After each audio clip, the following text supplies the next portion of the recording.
Hello बच्चों, welcome to your channel Velocity Learning. मैं self Shikha और आज मैं अपना नया वीडियो 10th क्लास के लिए आपके chapter magnetic effect of electric current से ओके। अभी रीसेट हम जो ले रहे हैं इसमें स्टूडेंट वो हाउस होल्ड इलेक्ट्रिसिटी को आपको एक्सप्लेन कर रहे हैं और उसी से रिलेटेड आज उसी सीरीज़ में हम अपना पार्ट नंबर 5 लेकर आए हैं इसमें, ठीक है, जिसमें आज हम आपको एक्सप्लेन करने वाले हैं आपके सर्किट फॉल्ट्स को, जो कि क्या होते हैं, आपके शॉर्ट सर्किटिंग होते हैं और क्या आपका ओवरलोडिंग होता है, राइट।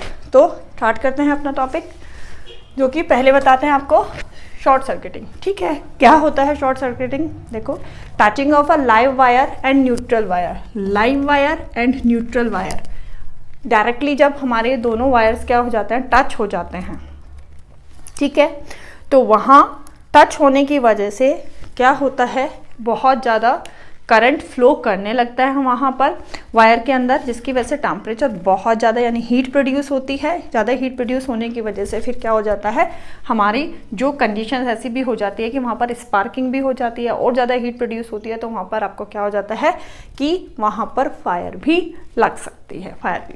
ठीक है, कैसे होता है देखो, ये सबसे पहले देखो, ये वाइड लाइव वायर है आपकी, ठीक है, ये न्यूट्रल वायर है आपकी, ये आपके किसी मैंने यहाँ बनाया आपकी एक डिवाइस हो गई, ये आपके मैंने बनाया है टीवी, ठीक है।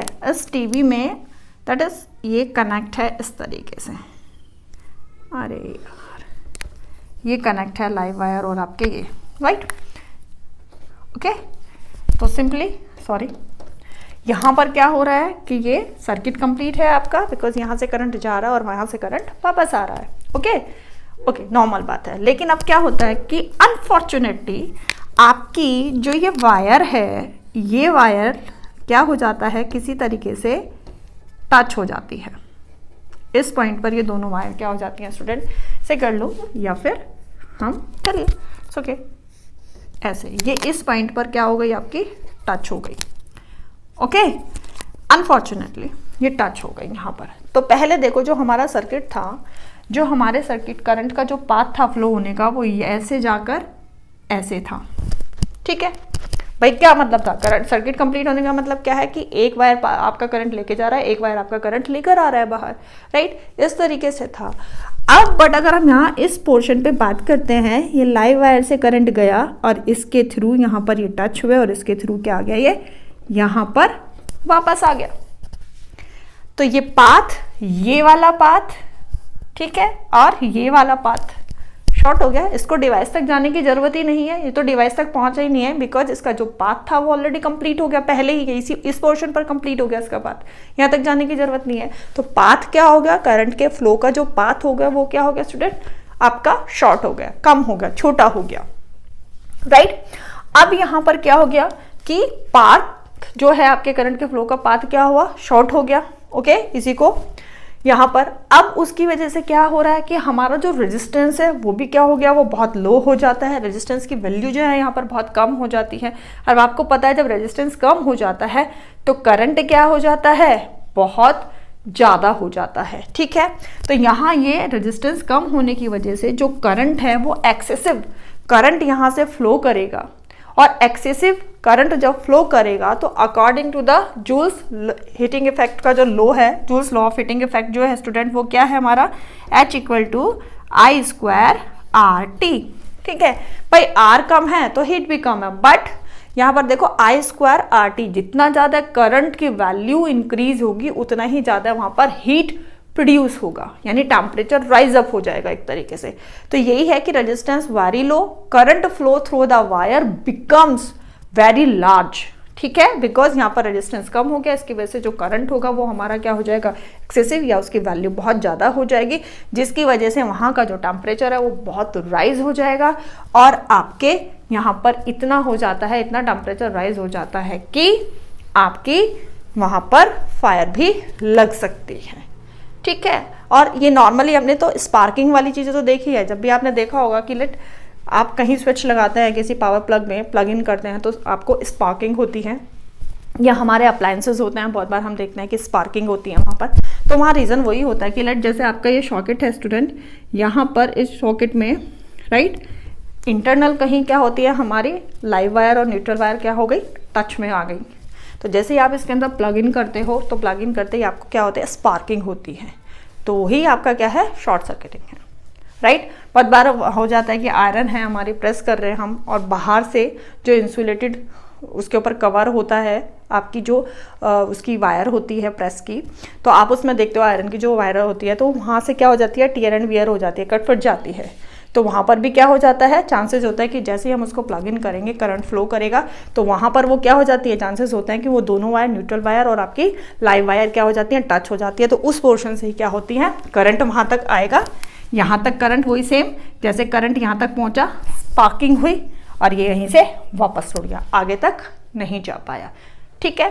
तो ये हुआ आपका शॉर्ट सर्किटिंग। ओके, बस मेन चीज़ क्या ध्यान रखनी है कि जब भी हमारा क्या होगा, लाइव वायर और हमारा न्यूट्रल वायर क्या होगा, डायरेक्ट कांटेक्ट में आ जाएंगे, देन वहाँ पर क्या होगा, रेजिस्टेंस कम हो जाएगा और टेम्परेचर ज़्यादा हो जाएगा। टेम्परेचर ज़्यादा होने की वजह से हीट यानी ज़्यादा प्रोड्यूस हो रही है, हीट ज़्यादा प्रोड्यूस होगी तो वहाँ पर क्या हो जाएगा, एक तरीके से स्पार्किंग होगी। और ये बहुत कभी कभी इतना ज़्यादा हो जाता है कि इसकी वजह से ये फायर का कॉज भी हो जाता है। ओके, नाउ सेकंड की तरफ के मूव करते हैं हम, ओवरलोडिंग। जैसे ओवरलोडिंग, वर्तमान में क्या होता है, ओवरलोडिंग, ओवर ईटिंग सुना है हम लोगों से आपने कि ओवर ईटिंग का मतलब होता है, सिंपली एग्जांपल है, ओवर ईटिंग यानी हम जब अपनी ज़रूरत से ज़्यादा या बहुत ज़्यादा खा लेते हैं, तो it is called your over eating, ठीक है। अब यहाँ ओवरलोडिंग का मतलब, क्योंकि हम तो यहाँ करंट से रिलेटेड बात कर रहे हैं, इलेक्ट्रिसिटी से रिलेटेड बात कर रहे हैं, तो डेफिनेटली यहाँ पर ओवरलोडिंग आ रहा है, तो इट मीन्स यहाँ पर करंट क्या होगा स्टूडेंट, आपका ज़्यादा होगा। ज़्यादा करंट के लिए बात कर रहे हैं हम यहाँ पर, ठीक है क्या ओवरलोडिंग। आपने बहुत बार ऑब्जर्व किया होगा अपने घर में, अभी भी वीडियो देखने के बाद भी देखना आप, कि हमारे पास में कुछ ऐसे 3 पिन प्लग, 5 पिन प्लग्स आते हैं, जिसमें हम क्या होते हैं कि हमने उठाया, ये इस तरीके का एक सॉकेट जो होता है आपके यहाँ, उस सॉकेट में उसके 3 पिन या 5 पिन प्लग को अंदर कर दिया, लगा दिया हमने, और 3 पिन है तो इट मीन्स हम एक ही टाइम पर उसमें 3 डिफरेंट डिवाइसेस को क्या लग सकते हैं, प्लग इन कर सकते हैं।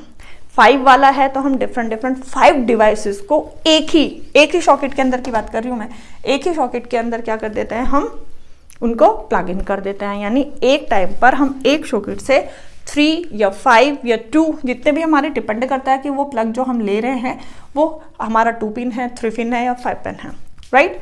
तो उसके अकॉर्डिंग हम एक ही सॉकेट से 3, 4, 5 डिवाइसेस को एक ही टाइम पर क्या करते हैं, ऑपरेट करते हैं। लगा भाई मेरे को मोबाइल चार्ज करना है, मैंने लगा दिया, ठीक है।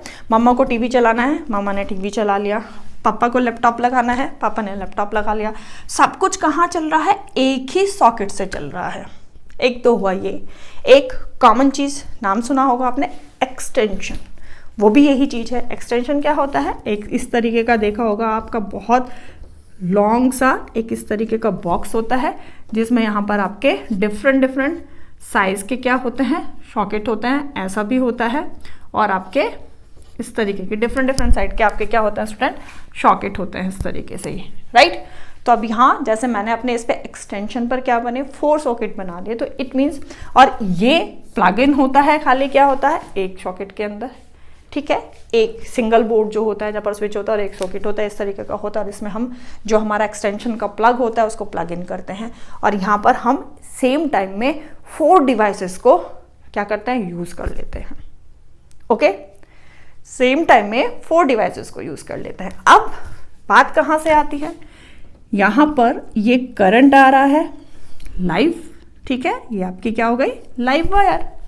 ओके बच्चों, न्यूट्रल की हम यहाँ पर बात नहीं करेंगे, सिर्फ लाइव वायर की बात कर रहे हैं। अब हर एक हमारा जो वायर होता है, हर एक वायर का अपना अपना कैपेसिटी होता है कि वो कितना करंट, यानी कैपेसिटी के अकॉर्डिंग कितना करंट वो क्या करता है, लेकर आ रहा है। तो यहाँ अगर लेट में इसको लेते हैं कि हमारा 20 एम्पियर का करंट इस वायर के थ्रू आ रहा है, मतलब ये इतना करंट ही क्या कर सकता है, फ्लो कर सकता है। ओके, तो यहाँ पर क्या होता है, बट यहाँ पर आपने 4 डिवाइसेस लगाई हुई हैं, जिसके लिए कि मैं अगर यहाँ पर लूँ, लेट आपने जो ये डिवाइस लगाई है इसको 5 एम्पियर की ज़रूरत है, इसको 15 एम्पियर की ज़रूरत है, इसको 10 एम्पियर की ज़रूरत है, एंड दिस वन ये ऑल्सो आप लोग 2 एम्पियर की ज़रूरत है, राइट। जो आपने इसमें 4 डिवाइसेस लगाई हैं उनकी जो करंट की रिक्वायरमेंट है वो इतनी है। अगर अब हम इनको प्लस करते हैं तो कितना हो गया है, ये हो गया 20 और ये हो गया आपका 22 एम्पियर, राइट। लेट इसको और मोर भी कर सकते हैं, ये लो सिंपल हो जाएगा, नोट 22, राइट। 15, 20, जैसे वो लैपटॉप लगा रहा है तो लैपटॉप के लिए ज़्यादा चाहिए, तो ये 20, 30 एंड कितना हो गया 20 एंड 30, यहाँ पर हो गया आपका 40 एम्पियर। यानी आपने जो इस टाइम पर डिवाइसेस इसमें लगाई हुई हैं उनको 40 एम्पियर करंट्स की रिक्वायरमेंट है। ये रिक्वायर्ड है, आपने 4 यहाँ पर जो डिवाइसेस लगाई हुई हैं। बट ये वायर क्या कर रहा है, ये तो केवल 20 एम्पियर को ही लेकर आ रहा है आपके पास में।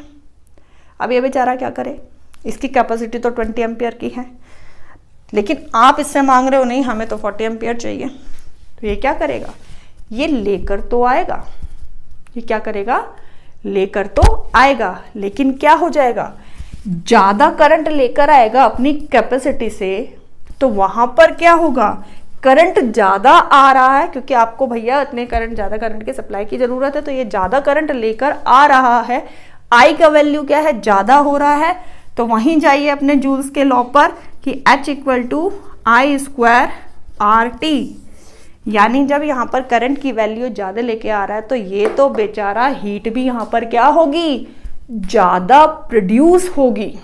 हीट ज़्यादा प्रोड्यूस होगी तो इसके ऊपर जो प्लास्टिक कवरिंग है वो भी क्या हो जाएगी स्टूडेंट, वो मेल्ट हो जाएगी और इतना ज़्यादा हीट हो जाएगा कि वहाँ पर भी क्या हो जाएगा, लीड टू फायर, आग तक लग जाती है। या फिर आपका रूम है, आपको पता है आपके रूम में एक बोर्ड है और फिर डिफरेंट डिवाइसेस आपने चलाई हुई हैं। आपके रूम में एसी है, आपके रूम में जो है रेफ्रिजरेटर है, आपके रूम में मतलब जितनी भी हैवी डिवाइसेस हैं, आपने अपने घर में एक टाइम पर बहुत हैवी डिवाइसेस जो हैवी पावर रेटिंग की, हाई पावर रेटिंग की हैं, गीज़र है, एसी है, ठीक है आपका, और फर्दर वॉशिंग मशीन है, ये इस तरीके की डिवाइसेस आप सेम टाइम पर, एक ही टाइम पर सारी डिवाइसेस को ऑपरेट कर रहे हो, तो वहाँ पर भी आप क्या कर रहे हो, करंट के लोड को इंक्रीज कर रहे हो अपने लिए, मतलब ज़्यादा क्वांटिटी से ज़्यादा करंट वहाँ पर क्या हो रहा है, सप्लाई हो रहा है। तो वहाँ पर भी वही चीज़ होगा कि वायर जो होगा, हीट वहाँ प्रोड्यूस होगी, ज़्यादा एक्सेसिव करंट वहाँ से फ्लो होने की वजह से ज़्यादा आपका हीट प्रोड्यूस होगा तो वो वायर वहाँ पर मेल्ट हो जाएगा और इतना ज़्यादा हो जाएगा कि वहाँ पर आपका क्या हो सकता है, वो कोज हो सकता है फायर का, ठीक है। तो ये है आपकी ओवरलोडिंग। जैसे definition, if two many appliances of a high power rating, जैसे हमने बताया गीजर हो गया, आयरन हो गया, एसी हो गया, ये सब चीज़ें आपकी हो जाती हैं। Appliances of a high power rating are switched on at same time, एक ही टाइम पर आप सबको क्या कर रहे हो भाई, सबको चला दिया आपने, तो they drew an extremely large current, क्योंकि यहाँ पर जो हमने बताया था भाई इसकी कैपेसिटी तो 20 एम्पियर की थी, लेकिन हाँ ये 40 एम्पियर आप तो इससे कह रहे हो हमें चाहिए, तो ये बेचारा लेकर तो आएगा, तो वहाँ पर भी करंट लेकर तो आएगा, वो जितना आपने चलाया हुआ है सारे हाई अप्लायंस पावर के अप्लायंसेज, वो उनको करंट तो ऐसा तो नहीं होगा कि वो बंद हो जाएंगे, वो करंट तो उनको लेकर आएगा, लेकिन उसकी वजह से क्या हो जाएगा, एक्सट्रीमली करंट आपके वायर से पास होगा, जिसकी वजह से बहुत ज़्यादा हीट वहाँ पर प्रोड्यूस होगी। बस ये ध्यान रखना है, इसकी वजह से बहुत ज़्यादा हीट वहाँ पर प्रोड्यूस होगी, ठीक है, जिसकी वजह सर्किट के अंदर बहुत ज़्यादा क्वांटिटी में करंट पास होगा और वहाँ पर बहुत ज़्यादा हीट प्रोड्यूस होगी, और जिसकी वजह से आपके जो वायर है वो मेल्ट होंगे, और वायर मेल्ट होने के बाद में क्या होगा, आपका फायर, आग भी लग सकती है, ठीक है। ये रहा देखो, large amount of current flowing through the wire excessively heats up the wire and may lead to fire. तो इनको मेन बस यही ध्यान रखना है कि एक टाइम पर हम सारी हैवी डिवाइसेस को ऑपरेट ना करें, एक ही सॉकेट के अंदर हम ज़्यादा डिवाइसेस को ना लगाएं, ठीक है। तो ये आपके 2 सर्किट फॉल्ट थे, आपके क्या थे, शॉर्ट सर्किटिंग और दूसरा आपका overloading. Okay, hopefully concept clear हुआ होगा। अगर आपको मेरी वीडियो अच्छी लगी हो तो प्लीज़ लाइक करें और मेरे चैनल को सब्सक्राइब करें। Thank you.